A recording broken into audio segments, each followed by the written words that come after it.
अस्सलाम वालेकुम my YouTube family. सबसे पहले तो आपको बताती चलूं कि कबूतर हमारी जान के लिए ख़तरा क्यों बन चुके हैं। आखिर ये कबूतर जो हैं हमारे लिए बहुत बाइसे बरकत हैं। मुसलमान होने के नाते वैसे भी इसको अच्छा खूबसूरत परिंदा समझा जाने के साथ साथ बाइसे बरकत भी समझा जाता है। घरों में पाला भी जाता है, शौकिया भी रखा जाता है।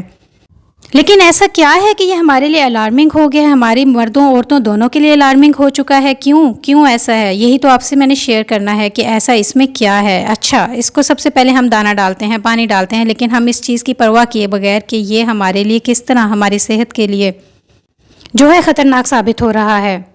व्यूअर्स, वो इस तरह ख़तरनाक साबित हो रहा है कि जो इसका फुजला है वो डायरेक्ट अब हमारी सांस की नालियों में जाकर फेफड़ों पर डायरेक्ट असर कर रहा है। और सांस की नाली में जब कोई चीज़ जाती है और फेफड़ों पर डायरेक्ट असर करती है तो सांस लेने में दुश्वारी और उसके आगे बहुत सारी जो मेन जो हैं बड़ी बड़ी जो बीमारियां हैं वो जो हैं जन्म लेती हैं। तो व्यूअर्स, बताना यही है, डरने की बात नहीं है। सिर्फ मास्क पहने, अपनी सेहत को बरकरार रखें, फेफड़ों सांस की बीमारियों से बचे रहें, बस ये बताना है। मास्क पहन के जो भी काम करें, दाना डालें, सब कुछ करें, बस मास्क पहन के। तो उम्मीद करती हूँ आपको ये वीडियो अच्छी लगी होगी। Until the next video viewers, अल्लाह हाफिज़।